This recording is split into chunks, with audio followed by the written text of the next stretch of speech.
这个男人刚和老友叙完就准备离开时，不小心撞了一名混混。男人急忙向二人赔礼道歉，谁知两人更加狂妄，满嘴脏话的辱骂男人。男人也不废话，对着逼脸咔嚓就是一下，小混混直接倒地不起。另一名混混一看男人如此之猛，吓得不知所措。在看到男人手臂上的纹身后，直接跪到了地上。男人一个大鞭腿上去，小伙子这辈子吃不上4个菜。男人名叫老史，曾是当地令人闻风丧胆的黑帮狠人。自从妻子带着女儿改嫁之后，老史也选择了隐退江湖，隐居在一座海滨小镇，成为了一名小说作家。这天，他接到前妻的电话，得知女儿就要结婚，希望他可以参加婚礼。于是老史便乘坐飞机立刻前往，随后便马不停蹄来到了前妻的家中。开门的是前妻的现任丈夫尼克，两人尴尬的自我介绍了一番后，老史来到楼上看望女儿。女儿在看到老史之后也非常开心，随后还将自己的未婚夫凯文介绍给老史。老史无意中看到凯文手上的纹身正是俄罗斯黑手党的图案，他觉得凯文不是什么好人，便将女儿支走，想要和凯文单独谈谈。而凯文也很爽快承认自己的父亲是黑手党老大，并且也希望自己能成为他的接班人。但他并不想过着每天刀尖舔血的日子，只想和女友过着平凡快乐的生活。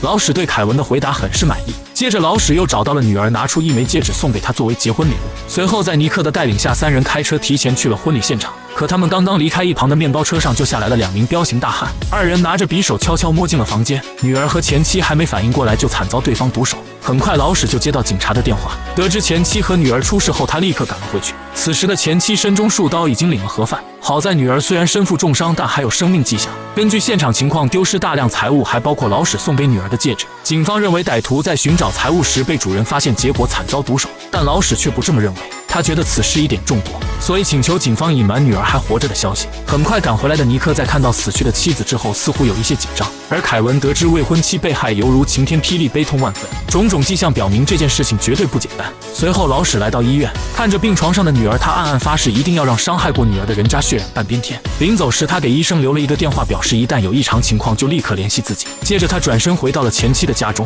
而此时的尼克还在打着口哨，丝毫没有伤感之意。老史告诉尼克自己会亲手抓住凶手，为前妻和女儿复仇。于是尼克给了他一个军火商的地址，表示从那里可以搞到需要的装备。虽然老史起了疑心，但也没什么证据，只能看看他到底想搞什么鬼。随后老史便跟着地址找到了这群人。这个男人为了给妻女复仇，找到当地的军火商，挑选了一把.38口径的左轮手枪，并且提出自己想试试这把枪的威力。于是在军火商的带领下，几人来到了地下室。老史对着目标就是一枪，直接命中心脏。他对这把左轮手枪很是满意，但就在准备付钱时，对方竟然反悔想黑吃黑。正要动手时，老史用藏在钱里的枪连开数枪，直接干掉一名小弟。随即双方展开了激烈的枪战，对方根本没有招架之力，直接就被一枪爆头，领了盒饭。老大很是不服，还想单挑，结果3秒钟不到就结束战斗。离开时，老史不仅拿走了那把手枪，还将柜子中的所有武器全部带走。随后老史带着凯文来到了一处当铺，在这里他看到了自己送给女儿的结婚戒指。他询问老板当这枚戒指的人是谁，结果老板不但不说，还满嘴狂飙脏话，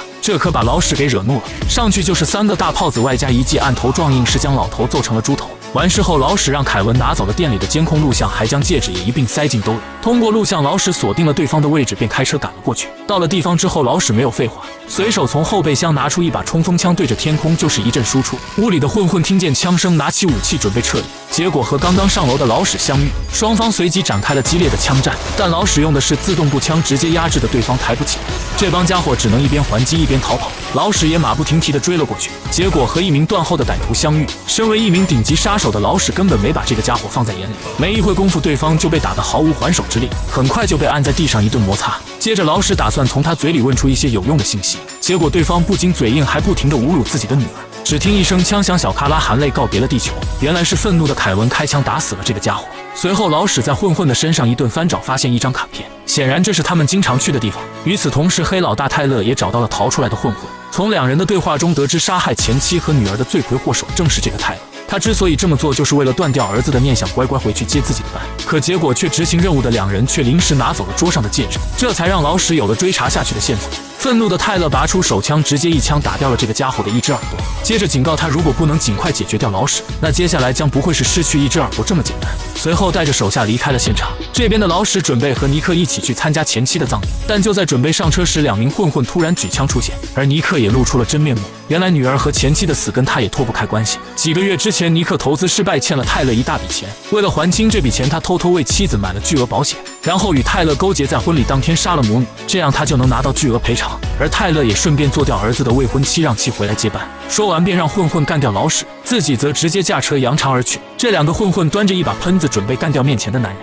但下一秒男人快速夺过武器，嘎嘣一枪干飞几十米，接着又是一枪再次送走一个小卡拉。最后一个混混开枪还想与老史对抗，但子弹很快就打光，无奈的他只能逃跑。而面对杀害妻女的凶手，老史怎么可能放过他？很快就将这个家伙堵到仓库，开始疯狂输出，最后拿起一个不明物体将其送去领了盒饭。与此同时，泰勒也从医院的眼线得知老史的女儿并没有死，只是被秘密的保护了起来。听到这话的泰勒瞬间来了脾气，马上带着手下来到医院准备干掉老史的女儿。而这边的老史也已在前妻的葬礼现场控制了尼克。就在这时，他收到了医院打来的电话，女医生告诉他守在女儿病房外的女警不见了。听到这话的老史瞬间意识到了危险，他让医生将女儿转移到一个安全的地方，然后威胁尼克驾车前往医院。很快他们就来到了医院，他让凯文负责看守女儿，自己则出门迎战，接着打电话给警察说明了这里即将发生的事，顺便将两人的通话录了下来。很快泰勒就带着手下冲进了医院大楼，但刚一露头，一名小弟就在老史的乱枪之下领了盒饭。另一名手下对着老史就是一顿输出，密集的子弹击穿了他脚下的地板。而老史迅速来到一个房间，开始播放自己刚录的音，随后来到另一处房间，用2颗手雷还有一大堆的医疗器械制作了一个威力巨大的炸弹。很快一名手下就听到了房间内传出老史的声音，对着房间就是一顿猛烈输出。老史趁其不备将炸弹推了出去，一声剧烈的爆炸过后，小卡拉便面目全非。此时的泰勒已成了光杆司令，他满嘴脏话的挑衅老史，老史也不惯着他，飞身就是一脚，接着将这个家伙按在墙上疯狂输出，打得对方毫无还手之力，最后用枪管直接刺穿了他的眼睛。电影的最后，尼克也被逮捕，受到了应有的惩罚。老史的女儿也和凯文过上了没羞没臊的幸福生活，而老史又独自一人回到了那座属于他的海滨小镇，继续开始自己的创作之路。